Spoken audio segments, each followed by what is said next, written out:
বর্তমানে বাংলাদেশে কিছু কিছু এলাকায় প্রচুর পরিমাণে বন্যা হচ্ছে। বন্যার পানিতে একদম ঘরবাড়ি ভেসে যাচ্ছে এরকম অবস্থা। আমাদের যারা স্বেচ্ছাসেবী সংগঠন আছেন তারা খাবার, পানীয় এবং সাথে বিভিন্ন রকম ওষুধ প্রোভাইড করতেছে।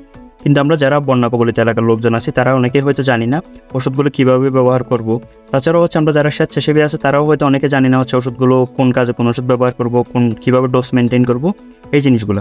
আজকে যে বিভিন্ন রকম ওষুধগুলো প্রোভাইড করা হচ্ছে, এই ওষুধগুলো নিয়ে জাস্ট একটা ছোটোখাটো ভিডিও টিউটোরিয়াল দেবো জাস্ট ইমার্জেন্সি সিচুয়েশনের জন্য।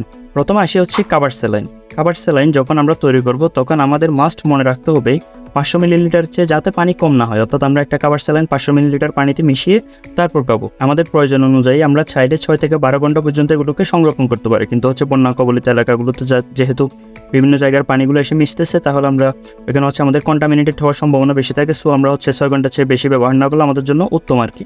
সারাদিন বন্যার পানির সঙ্গে স্পর্শ থাকার কারণে আমরা অনেকে আছে জ্বর, মাথা ব্যথা, তারপর শরীর ব্যথা, এগুলোতে আক্রান্ত হই। তখন আমরা চাইলে প্যারাসিটামল খেতে পারি। আমরা যারা প্রাপ্তবয়স্ক আছি তারা চাইলে 1 থেকে 2টি ট্যাবলেট প্রতি 6 ঘন্টা পর খেতে পারি। এরপর যদি আমাদের অতিরিক্ত পরিমাণে জ্বর উঠে, জ্বর কোনোভাবেই কমতেছে না, তখন চাইলে আমরা কিন্তু প্যারাসিটামল সাপোজিটরি ইউজ করতে পারি 500 মিলিগ্রামেরটা প্রতি 6 ঘন্টা পর। যারা ছোটো বাচ্চা আছে, ছোটো বাচ্চাদের ক্ষেত্রে আমরা চাইলে, অর্থাৎ 3 থেকে 1 বছর বয়সী যে বাচ্চাগুলো আছে ওদের ক্ষেত্রে আমরা হাফ চামচ থেকে 1 চামচ পর্যন্ত প্যারাসিটামল প্রতি 6 ঘন্টা পর দিতে পারি। যখন আমাদের অতিরিক্ত পরিমাণে ব্যথা থাকে, অর্থাৎ আমরা কোনো জায়গায় যদি জোরে ধাক্কা লাগে অথবা কোনো জায়গায় জোরে আঘাত পাই, তখন ওই ব্যথাগুলো যদি না যায়, অর্থাৎ প্যারাসিটামল দিয়ে যদি ব্যথাগুলো না যায়, তখন আমরা চাইলে কিটোরোলাক, তারপর ডাইক্লোফেনাক, যে ব্যথার ওষুধগুলো আছে এগুলো খেতে পারি। এগুলো খাওয়ার ক্ষেত্রে আমাদের মনে রাখতে হবে মাস্ট এই ওষুধগুলো খাওয়ার আগে আমরা গ্যাস্ট্রিকের ওষুধ খেয়ে নিব এবং এই ওষুধগুলো বড়া পেটে খাবো। এরপর আমাদের বন্যার কমন একটা সমস্যা বমি, ডায়রিয়া। যেহেতু সারাদিন দূষিত পানির মধ্যে থাকা লাগতেছে, দূষিত পানিগুলো অনেক সময় আমাদের অজান্তেই যে বিভিন্ন জীবাণুগুলো আছে এগুলো দ্বারা আমরা কন্টামিনেটেড আমাদের বমি এবং ডায়রিয়া হতে পারে। আমরা ডায়রিয়ার ক্ষেত্রে ইউজ করতে পারি কাবার স্যালাইন। এরপর যদি ডায়রিয়া সিভিয়ার কন্ডিশনে চলে যায়, তখন আমাদের মনে রাখতে হবে যে ম্যাক্রোনিডাজল গ্রুপের যে ওষুধগুলো আছে, অর্থাৎ ফ্লাজিল, তারপর ফিল্মের যে ওষুধগুলো আছে, প্রাপ্তবয়স্করা আমরা চাইলে 1 থেকে 2টি করে ট্যাবলেট দিনে 3বার খেতে পারি। এরপর যারা ছোটো বাচ্চা আছেন, 3 থেকে 1 বছর বয়সী বাচ্চা, ওদের ক্ষেত্রে আমরা চাইলে হাফ চামচ করে 3বার ইউজ করতে পারি। আর যারা আরেকটু বড় হয়েছে তাদের ক্ষেত্রে আমরা 1 থেকে 2 চামচ পর্যন্ত ইউজ করতে পারি, অর্থাৎ যারা বড় বাচ্চা আছে 7-8 বছরের বাচ্চা, এরকম আর কি। এরপর বমি। বমির ক্ষেত্রে আমরা চাইলে আমাদের খাওয়ার মিনিমাম 15 মিনিট থেকে আধা ঘন্টা আগে ডম্পেরিডন গ্রুপের যে ওষুধগুলো আছে, অর্থাৎ ওমিডন, এই টাইপসের ওষুধগুলো আমরা চাইলে খেতে পারি। তখন খাওয়ার পরে আমাদের আর বমি ভাবটা লাগবে না। আমাদের যাদের হার্ট বার্ন, অর্থাৎ বুক জ্বালাপোড়া করে, তারা পেটের মতো জ্বালাপোড়া করে, তারা চাইলে আমরা বিভিন্ন গ্যাস্ট্রিকের ওষুধ যেগুলো আছে এগুলো খেতে পারি। ওমিপ্রাজল, ইসোমেপ্রাজল, ল্যান্সোপ্রাজল, টেক্সল্যান্সোপ্রাজল, ফেন্টোপ্রাজল, এই ওষুধগুলো খেতে পারি।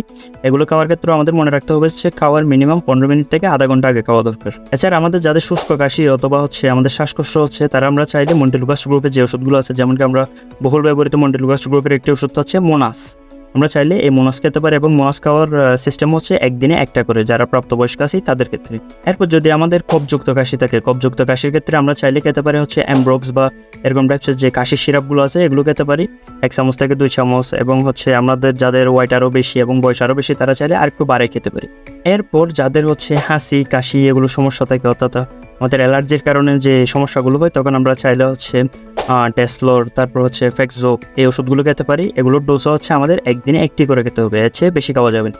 তাছাড়াও আমরা বিভিন্ন জায়গায় কাটা, ছেঁড়া, তার বিভিন্ন জায়গায় আঘাত পেয়ে ছিঁড়ে যাওয়া, এই জিনিসগুলো সমস্যা হতে পারে। যার কারণে আমরা চাইলে যে ফোভিডোনাইডিন যুক্ত ওষুধগুলো আছে, অর্থাৎ বায়োডিন আমাদের বহুল ব্যবহৃত একটা ওষুধ, চাইলে আমরা বায়োডিন ইউজ করতে পারি।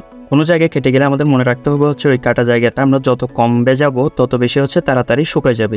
অর্থাৎ বেজানোর ফলে ওই ময়লা পানিগুলোতে আমাদের যে জীবাণুগুলো আছে, জীবাণুগুলো দ্বারা কন্টামিনেটেড হয়ে আরও কাটার ছেঁড়ার অবস্থানটা, তাছাড়া এর কন্ডিশনটা আরও অনেক বেশি খারাপের দিকে যাইতে পারে। যার কারণে আমাদের মনে রাখতে হবে আমাদের ওই কাটা ছেঁড়া স্থানটা যাতে একটু কম বেজে। আর তাছাড়াও আমরা চাইলে এগুলো গজ দিয়ে পেঁচায় রাখতে পারি যাতে বাইরের কোনো আঘাত থেকে রক্ষা পাই। তার বড় ক্ষতের ক্ষেত্রে আমরা চাইলে গজ ব্যান্ডেজ যেগুলো আছে এগুলো দিয়ে পেঁচায় রাখতে পারি। তাছাড়াও বন্যার মধ্যে একটা কমন সমস্যা সাপে কামড় দেওয়া। সাপে কামড় দিলে কিন্তু আমাদের প্রাথমিকভাবে কিছু করার থাকে না। আমাদের প্রথমেই কাজ করতে হবে যত দ্রুত সম্ভব আমাদের জেলা অথবা উপজেলা হসপিটালগুলোতে গিয়ে অ্যান্টিভেনম নেওয়া। অ্যান্টিভেনম নিতে না পারলে যদি বিষাক্ত কোনো সাপ হয় তাহলে রোগী মারা যাবে। এই জিনিসটা কিন্তু আমাদের খেয়াল রাখতে হবে। তাছাড়াও আপনাদের যদি কোনো ওষুধ সম্পর্কে অথবা কোনো রোগ সম্পর্কে জানার থাকে, এই বন্যা কবলিত সময়ে আপনারা চাইলে নিচে কতগুলো নাম্বার দিয়ে দেবো কমেন্ট বক্সে। বক্সে এই নাম্বারগুলোর সাথে যোগাযোগ করতে পারেন। আপনারা আশা করি ভালো একটা হেল্প পাবেন আর কি। আমাদের এই সময় একটা জিনিস খেয়াল রাখতে হবে যাতে ওষুধের মিসইউজ না হয়, অর্থাৎ ওভারডোজ অথবা এক রোগের ক্ষেত্রে আরেক রোগের ওষুধ দিয়ে দিয়েছে এরকম যাতে না হয়।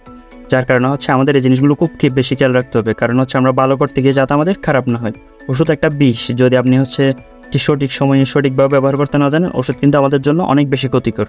যার কারণে হচ্ছে আপনারা যারা হচ্ছে ওষুধগুলো প্রোভাইড করতেছেন, তারপর হচ্ছে ওষুধগুলো যারা নেবে তাদেরকে এই জিনিসগুলো নিয়ে সচেতন করুন। সবার জন্য শুভকামনা রইল। এই বন্যা দুর্গত যে সময়গুলো যাচ্ছে, এই সময়গুলো যাতে আমাদের খুব তাড়াতাড়ি শেষ হয়ে যায়, আমরা যাতে আবার স্বাভাবিক জীবনে ফিরে আসতে পারি, এই দোয়া করি। থ্যাংক ইউ সবাইকে।